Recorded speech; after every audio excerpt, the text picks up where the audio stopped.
आप देख रहे हैं डीएनए लाइव। हमारे चैनल से जुड़ने के लिए चैनल को सब्सक्राइब करें और आपके विचार कमेंट। यूपी में चुनाव से पहले खजाना खुलने की उम्मीदों पर लगा झटका। यूपी की जनता को क्या मिला यूनियन बजट से? मार्केट को पसंद नहीं आया यूनियन बजट। 11 लाख करोड़ घंटे भर में हुए सुहा।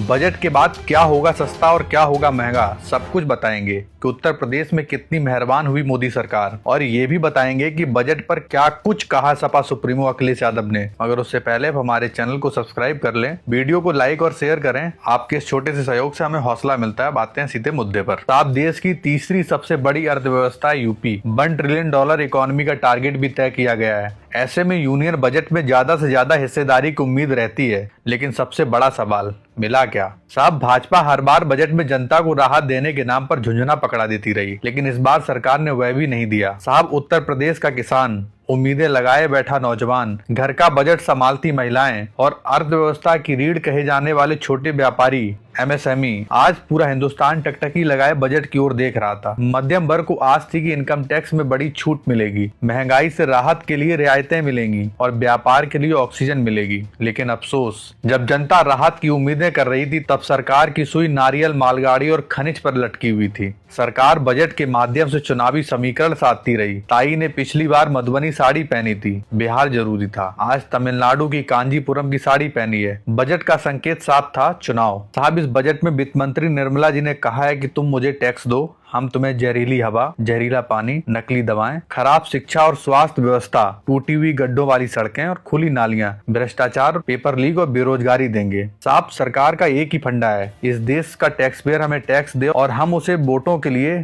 फ्री बीज में उड़ा दें, या यूं कहें वोट पाने के लिए फ्री में रेवड़ियां बांट दें। साहब, 11 साल बाद मोदी सरकार का आज असली चेहरा सामने आया। आखिर बीजेपी सरकार ने यह प्रमाण दे ही दिया कि उनकी नजर में किसान, जवान, महिला, स्वास्थ्य और गांव, गरीब और बेरोजगार सब चुनावी जुमला है।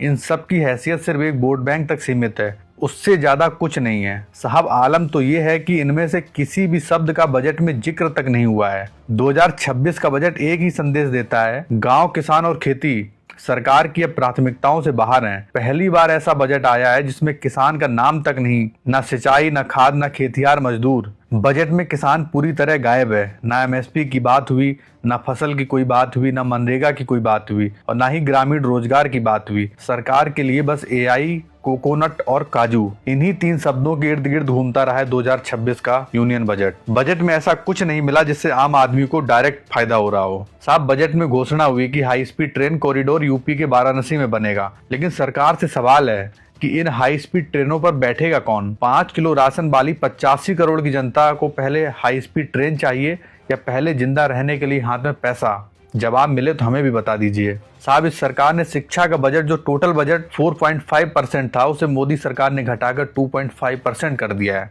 उच्च शिक्षा का बजट टोटल बजट का 2.5% था, अब उसे 0.9% कर दिया गया है। रक्षा का बजट टोटल बजट का 17% था, अब वह 13% रह गया है। और हम मेक इन इंडिया वाले बब्बर शेर की तो बात ही करना मुनासिब नहीं समझते हैं। और वहीं सरकार ने रीलबाजों को बहुत बड़ा तोहफा दिया है। रीलबाजों के विस्तार के लिए सरकार ने कंटेंट क्रिएटर क्लब बनाने की घोषणा की है। अब पढ़ाई लिखाई से दूर रहेगी जनता, तभी तो जुमलेबाजी में फंसी रहेगी। रील बनाएगा इंडिया, तभी तो विश्व गुरु बनेगा इंडिया। साहब, आम आदमी उम्मीद से पूरा बजट सुनता रहा कि शायद कुछ राहत मिल जाए, पर चुनावी राज्यों को सरकार ने अपने हिसाब से खुश करने की कोशिश की, लेकिन आम आदमी की उम्मीदों को हाई स्पीड ट्रेनों से कुचल दिया गया। अपने भाषण में वित्त मंत्री ने कहा कि प्रधानमंत्री मोदी का फोकस पिछड़े और वंचितों को आगे लाने का है, पर उनके बजट में ऐसा कोई प्रावधान नहीं है जिससे पिछड़े और वंचित सच में आगे आ सकें। बड़े बड़े प्रोजेक्ट्स, उद्योगपतियों को फायदा देना और उनसे बदले में चंदा लेना ही सरकार की प्राथमिकता है, और इसे हर भारतीय को सहजता से स्वीकार कर लेना चाहिए। हर बार कुछ नए शब्दों से बजट को लोकप्रिय बनाने के लिए काम इन्हें भली भांति आता है। पिछली बजट से 5 जातियां और अब कर्तव्य भवन से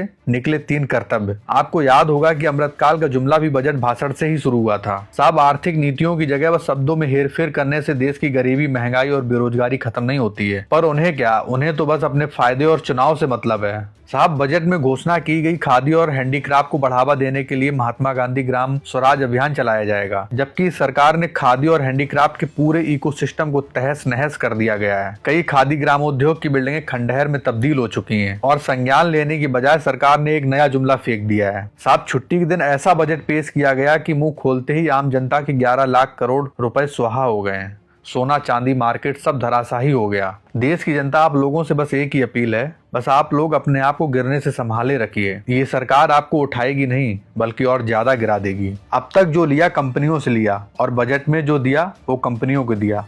ये बजट कंपनियों द्वारा कंपनियों के लिए चल रही सरकार का सबसे बड़ा स्पष्ट उदाहरण है। साहब, आज के बजट का आलम तो देखिए कि एक बार फिर देश के विशाल आबादी को प्रभावित करने वाले सबसे गंभीर मुद्दों को संबोधित करने में पूरी तरह विफल रही। तेजी से बढ़ती आय की असमानता और भयानक बेरोजगारी, स्वास्थ्य और शिक्षा, इन संरचनात्मक संकटों से जूझने के बजाय बजट ने सतही उपायों और भारी भरकम शब्दावली का सहारा लिया है जो जनता की समझ से ही परे हैं। सपा मुखिया अखिलेश यादव ने इस बजट को निराशाजनक और निंदनीय बजट करार दिया है। बाकी जनता आपकी क्या राय है हमें कमेंट बॉक्स में जरूर बताइए। वीडियो अच्छा लगे तो लाइक और शेयर जरूर कर दें।